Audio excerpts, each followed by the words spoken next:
Supreme court ने मोदी सरकार को बड़ी राहत देते हुए सेंट्रल विस्टा प्रोजेक्ट को हरी झंडी दे दी है।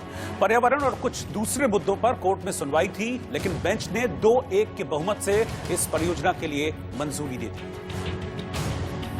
कोर्ट के इस आदेश के साथ ही सेंट्रल विस्टा प्रोजेक्ट को मंजूरी मिल गई। इसके साथ ही संसद की नई बिल्डिंग के निर्माण का रास्ता भी साफ हो गया। हमारे जितने भी हमने कागजात पेश किए थे, जितनी भी हमने लीगल सबमिशन पेश करी थी, जितना भी हमने लॉ कोर्ट किया था, ऑनरेबल सुप्रीम कोर्ट ने वो सब का सब कंसिडर किया और उसके ऊपर अपना व्यू दिया। और जैसे कि सुप्रीम कोर्ट हमारे देश का सबसे बड़ा अदालत है, हम इस फैसले की पूरी इज्जत करते हैं और पूरा इसको मान देते हैं, और इज्जत देते हैं। प्रधानमंत्री मोदी पिछले साल 10 दिसंबर को नए संसद भवन की इमारत का शिलान्यास कर चुके हैं। हालांकि पर्यावरण और दूसरे मुद्दे को लेकर दायर की गई याचिका की वजह से सुप्रीम कोर्ट ने निर्माण कार्य शुरू करने पर रोक लगाई थी। अपने फैसले में कोर्ट ने पर्यावरण मंत्रालय द्वारा दी गई सिफारिशों को बरकरार रखा और निर्माण के दौरान पर्यावरण का ध्यान रखने की बात कही। निर्माण के दौरान स्मॉग टावर लगाने और निर्माण से पहले हेरिटेज कमेटी की भी मंजूरी लेने को कहा गया है। कोर्ट ने फैसला सुनाते हुए माना कि जमीन का डीडीए की तरफ से लैंड यूज बदलना सही है।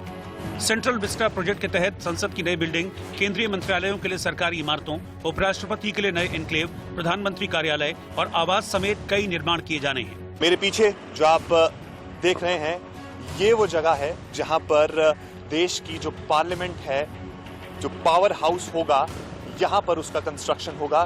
फिलहाल आपको यहाँ पर जो टीमें हैं उससे पूरा एरिया कवर किया हुआ है और आपको शायद न्यू पार्लियामेंट बिल्डिंग का जो एक डमी तैयार किया गया है, जो एक स्ट्रक्चर बनाया गया है, वो भी आपको आपकी स्क्रीन पर दिखाई देगा कि इस तरह की जो होगी नई पार्लियामेंट होगी। साथ ही साथ इस नई पार्लियामेंट के साथ में ही फिलहाल पुरानी पार्लियामेंट है। सरकार का ये कहना था कि आने वाले सालों में सेंसस होना है, जिसमें राज्यसभा और लोकसभा में जो सीटें हैं उसमें भी बढ़ोतरी हो सकती है और जो फिलहाल की जो पार्लियामेंट है वो इतना ज्यादा बोझ नहीं सह सकती।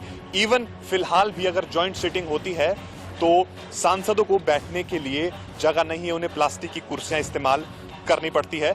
संसद की नई बिल्डिंग सेंट्रल विस्टा परियोजना का एक हिस्सा है। इसके तहत संसद की नई त्रिकोणीय इमारत बनेगी, जिसमें एक साथ 900 से 1200 सांसद बैठ पाएंगे। संसद की नई बिल्डिंग का निर्माण अगस्त 2022 तक 75वें स्वतंत्रता दिवस तक पूरा कर लिया जाएगा। सुप्रीम कोर्ट के आदेश से निर्माण का रास्ता भले ही साफ हो गया है, लेकिन भारी भरकम खर्च को लेकर सियासत जारी है।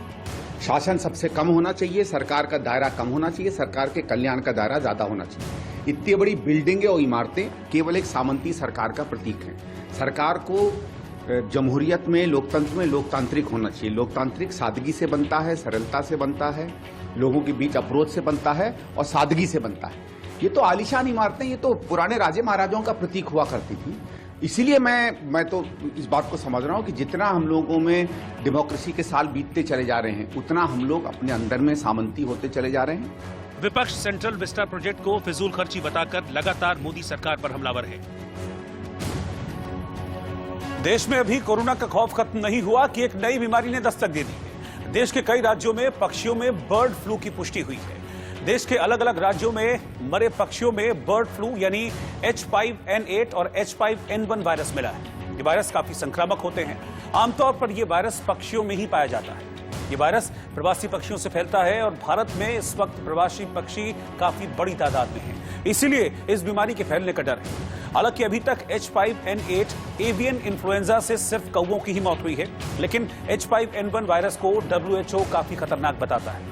खास बात यह है कि इस वायरस के इंसानों में भी कई बार मिलने की पुष्टि हुई है। इंसानों के इस वायरस की चपेट में आना जानलेवा होता है। राजस्थान, मध्य प्रदेश के बाद हिमाचल प्रदेश और केरला में भी बर्ड फ्लू का कहर है। इन राज्यों में अब तक सैकड़ों पक्षियों की इस फ्लू से मौत हो चुकी है। राजस्थान, मध्य प्रदेश और हिमाचल प्रदेश में पक्षियों के मरने की खबरों के बाद प्रशासन अलर्ट हो चुका है। राजस्थान के कई इलाकों और राजधानी जयपुर में भी कौवों के मरने की खबर से हड़कंप है, जिसको देखते हुए राजधानी जयपुर में प्रशासन पूरी तरह से मुस्तैद है। वहां मरे हुए कौवों को जांच के लिए ले जाया गया। इसके अलावा दूसरे पक्षियों की भी जांच की जा रही है। प्रशासन और वन विभाग बीमारी से लड़ने की रणनीति बनाने में जुटे हैं। तो जहाँ जैसे खास करके कोटा संभाग में एक टीम भेज रहा हूँ, मैं जोधपुर संभाग में टीम भेज रहा हूँ, सांभर में मैं एक टीम भेज रहा हूँ एडवांस में, और केवलादेव में एक टीम भेज रहा हूँ, ताकि वहाँ पूरी विजिलेंस क्योंकि सांभर और घना एक ऐसे पक्षी विहार केंद्र है, वहाँ सबसे ज्यादा पक्षी हमारे आते हैं। अभी जस्ट सुबह खबर मिली थी, तो अभी जैसे पुष्टि हुई है उसके बाद भी और ज्यादा सर्वे करेंगे कि 10 महीने में कितने ज्यादा कौवे मरे। वहीं भरतपुर में चिंता ज्यादा है क्योंकि वहां मौजूद राष्ट्रीय पक्षी उद्यान में देसी और प्रवासी पक्षियों का जमावड़ा है। पक्षियों को बर्ड फ्लू से बचाने के लिए पशु और वन विभाग के अधिकारी सतर्क हैं। पार्क का जायजा लिया जा रहा है और चप्पे चप्पे पर नजर रखी जा रही है। विशेषज्ञों की टीम ने पार्क का दौरा किया और पक्षियों का निरीक्षण किया। गनीमत है कि अभी तक यहाँ किसी पक्षी की मौत की खबर नहीं है, फिर भी एडवाइजरी जारी कर दी गई है। गत 2-3 दिनों से एवियन इन्फ्लुएंजा, जिसको हम बर्ड फ्लू भी कहते हैं, उससे राजस्थान में कौवों की और अन्य पक्षियों की मौत की खबरें सामने आ रही हैं। तो इसी को दृष्टिगत रखते हुए मुख्य वन्य जीव प्रतिपालक राजस्थान सरकार वन विभाग ने एडवाइजरी भी जारी की है और सभी DFOs को और फॉरेस्ट ऑफिसर्स को इस बाबत आगाह किया है कि जहाँ कहीं भी पक्षियों की मौत नजर आती है या कोई अवलोकित होती है तो उस बारे में तुरंत कार्रवाई करें। लेकिन भीलवाड़ा में कौवों की मौत के बाद से हड़कंप है। बड़ी तादाद में मरे हुए ये पक्षी इलाके में बर्ड फ्लू के बड़े खतरे की ओर इशारा कर रहे हैं। लिहाजा प्रशासन और पशु विभाग चौकस है। यहाँ धारा 144 प्रशासन की ओर लगा दिए गए हैं, बैरिकेड लगा दिए गए हैं। करणी माता मंदिर और यहाँ ये लाखोटिया उद्यान को बंद कर दिया गया है और हमारे DFO साहब ने यहाँ का जितना भी स्टाफ है, मारवाड़ जंक्शन पाली से और पाली का स्टाफ तैनात है, हर गार्डन में चौकसी कर रहे हैं। आज सुबह से अभी तक कोई ऐसा मौका नहीं मिला है, कोई जानवर की ऐसी हताहत होने की नहीं है सूचना, और हमारी तरफ से हमेशा गश्त की जा रही है। वहीं पाली में बर्ड फ्लू की आशंका को देखते हुए जिन इलाकों में कौवों की मौत हुई है वहां धारा 144 लगा दी गई है। अकेले पाली में अब तक 60 से ज्यादा कौवों की मौत हो चुकी है। राजस्थान के दूसरे इलाकों में बर्ड फ्लू का असर है और अचानक हुई कौवों की मौत से नई चिंता सामने आकर खड़ी हो गई है। और मध्य प्रदेश में भी बर्ड फ्लू से चिंता है। कई जगहों पर कौवों की अचानक मौत हो जाने के बाद से लोग दहशत में हैं। सबसे ज्यादा चिंता मंदसौर में है, जहां 25 दिसंबर के बाद 150 से ज्यादा कौवों की मौत के बाद हड़कंप है। मरे हुए पक्षियों के 4 सैंपल से एवियन इन्फ्लुएंजा की पुष्टि हुई है। बताया जा रहा है कि ज्यादातर कौवों की मौत एक ही इलाके में हुई है, लिहाजा प्रशासन इलाके के सर्वेक्षण और सैनिटाइजेशन में जुटा है। कौवों में मौत का मामला इसमें आया था, तो वहाँ से 4 कौवे हमने जो है स्टेट DI लैब में सैंपल के लिए भेजे थे और वहीं से जो है नेशनल एनिमल डिसीज से हाई सिक्योरिटी लैब के लिए भोपाल गए थे। आज शाम को हमें इसकी जानकारी प्राप्त हो गई है। चारों कौवों में बर्ड फ्लू के लक्षण दिखे गए हैं, एवियन इन्फ्लुएंजा के। कमोबेश मंदसौर जैसे हालात उज्जैन में भी हैं, जहां बड़ी तादाद में कौवों की मौत से लोग सन्न हैं। उज्जैन के कालिदास उद्यान में करीब आधा दर्जन कौवे मरे हुए पाए गए, लेकिन खट्टिया इलाके में उस समय हड़कंप मच गया जब ग्रामीणों ने अपने घर की छतों, पेड़ों के नीचे और खुले मैदान में कौवों को मरा हुआ पाया। सूचना मिलने पर पशु चिकित्सा विभाग की टीम कौवों को ले गई, लेकिन गांव वाले बेहद डरे हुए हैं। लगातार 2-3 दिन से जो है बीमारी के चलते कौवे मृत अवस्था में मिल रहे हैं। प्रशासनिक अधिकारी कोई भी यहाँ पर अभी तक नहीं आया है और उस पर कोई कार्रवाई नहीं की है। हो सकता है यह बीमारी जो है अपना विकराल रूप धारण यहाँ उज्जैन में भी कर ले, इसलिए कोशिश यही है, मीडिया को भी मैंने अवगत किया है इस चीज़ से कि वो ध्यान दे और थोड़ा सा इस चीज़ को खत्म करवाएं। हालांकि सभी कौवों की अभी जांच नहीं हुई है, लेकिन आशंका है कि बर्ड फ्लू की वजह से ही इनकी मौत हुई है। ये हम रोज सुबह घूमने आते हैं मॉर्निंग वॉक में, तो 5:30 बजे करीब 6 बजे तो कल भी देखा था, तो यहाँ पे बहुत सारे पड़े हुए हैं। हमको तो मीडिया के माध्यम से ही खबर आई है कि इंदौर में डेली कॉलेज में भी हुआ है और यहाँ घटिया तहसील में पान बिहार में यहाँ पे भी हुए। अब यहाँ पे चेक होने गए हैं, इनकी क्या रिपोर्ट आती क्या है।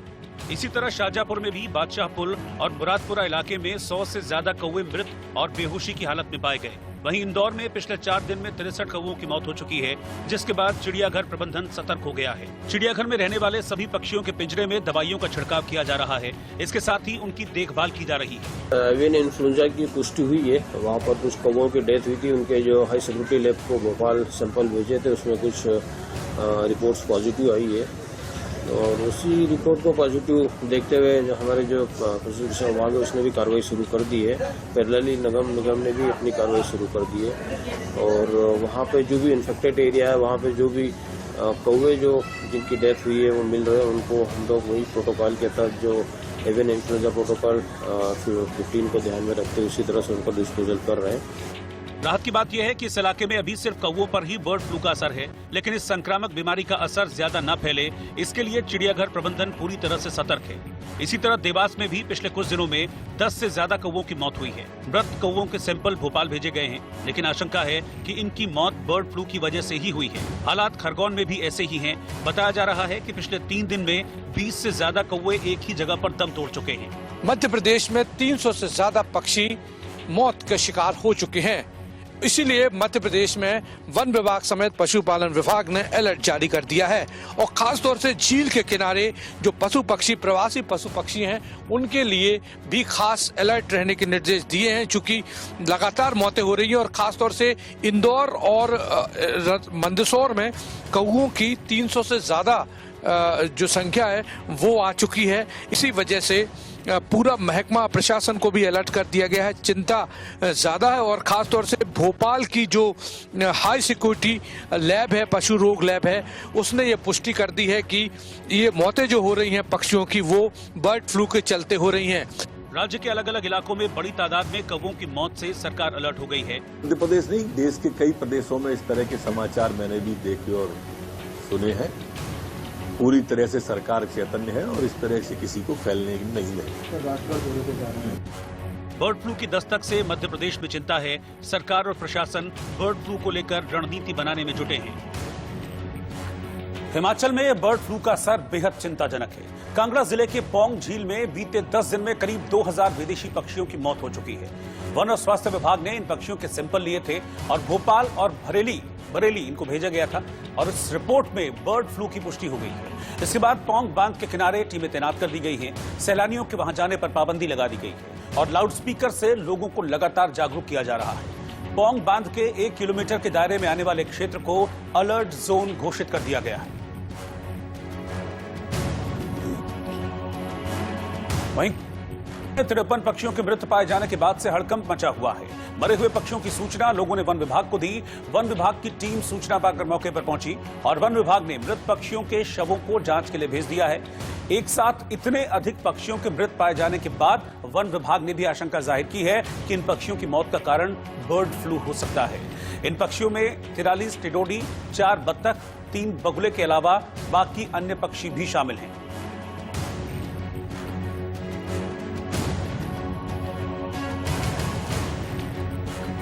एक और जहां देश में 2 कोरोना वैक्सीन तैयार हैं, तो वहीं वैक्सीन को लेकर हो रहे विवादों से कई सवाल भी खड़े हो रहे हैं। हालांकि अब सीरम इंस्टीट्यूट ऑफ इंडिया और भारत बायोटेक ने साझा बयान जारी किया है और कोरोना से लड़ाई में साथ मिलकर काम करने का प्रण लिया है। ये साझा बयान तब आया है जब दोनों ही कंपनियों के अधिकारी पिछले कुछ दिनों से जुबानी जंग में लगे हुए थे, लेकिन अब अपने बयान में दोनों टीका निर्माता कंपनियों ने कहा है कि उनकी कोरोना वैक्सीन सभी के लिए उपलब्ध है। साथ ही सीरम और भारत बायोटेक ने कहा कि वो साथ मिलकर काम करेंगे।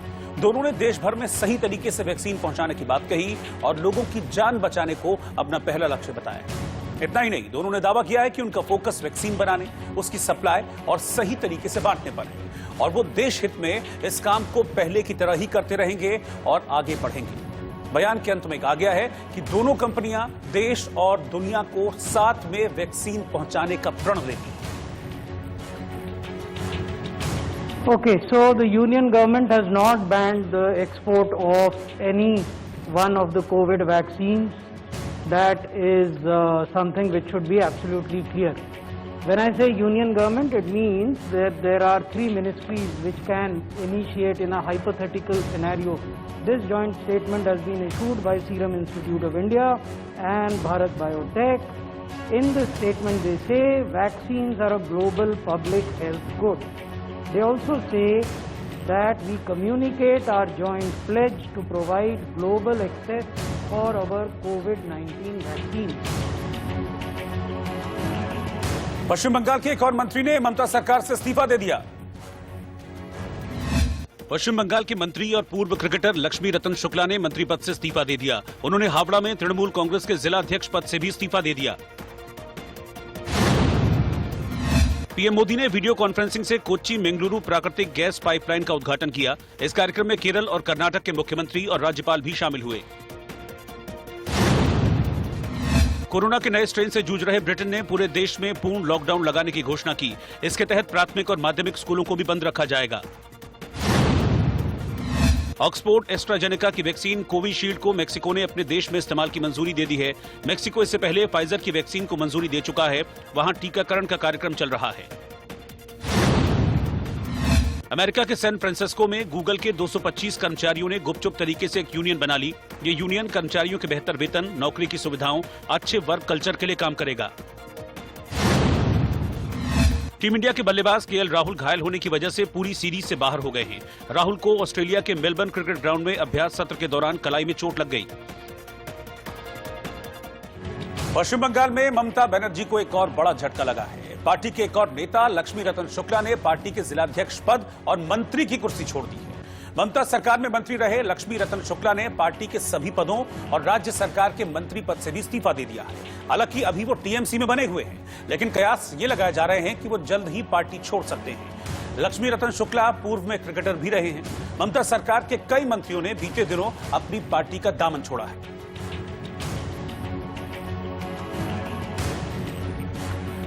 इधर केंद्रीय मंत्री अनुराग ठाकुर ने ममता बनर्जी पर तीखा हमला बोला है। करते हैं, किसानों को गुमराह करने का काम करते हैं और ममता बनर्जी जी तो किसानों के हित में कुछ नहीं कर रही। जो केंद्र से पैसा आता है 6,000 रुपया साल का किसान के खाते में, उसको रोकने का प्रयास भी यहाँ पर ममता बनर्जी जी ने किया है। पश्चिम बंगाल की भूमि विद्वानों की रही है, इतिहासकारों की रही है, समाज सुधारकों की रही है और इस भूमि ने सदा देश को नया नेतृत्व देने का काम किया है, आजादी से पहले भी बाद में भी। मुझे पूर्ण विश्वास है इस बार का बड़ा बदलाव भी यहाँ की जनता करेगी और डबल इंजन सरकार नरेंद्र मोदी जी के नेतृत्व में पश्चिम बंगाल में भी बनेगी। ब्रिटेन के प्रधानमंत्री बोरिस जॉनसन ने भारत का दौरा रद्द कर दिया है। ब्रिटेन में कोरोना के नए स्ट्रेन आने के बाद से ही जॉनसन के भारत दौरे पर संकट के बादल मंडरा रहे थे। आपको बता दें कि भारत ने गणतंत्र दिवस के लिए ब्रिटिश प्रधानमंत्री बोरिस जॉनसन को समारोह के मुख्य अतिथि के तौर पर बुलावा भेजा था। बोरिस जॉनसन ने प्रधानमंत्री नरेंद्र मोदी को फोन कर ब्रिटेन में कोरोना के नए स्ट्रेन से पैदा हुए हालात की जानकारी दी और आने में असमर्थता जाहिर की। वहीं पीएम मोदी ने उन्हें बीमारी के नए दौर से निपटने में हर मदद का भरोसा दिलाया। तो पीएम बोरिस जॉनसन ने कहा कि हालात सामान्य होने के तुरंत बाद वो भारत का दौरा जरूर करेंगे। ब्रिटेन के प्रधानमंत्री बोरिस जॉनसन ने कोरोना संक्रमण के नए स्ट्रेन के बढ़ते मामलों को देखते हुए देश में लॉकडाउन का ऐलान किया है।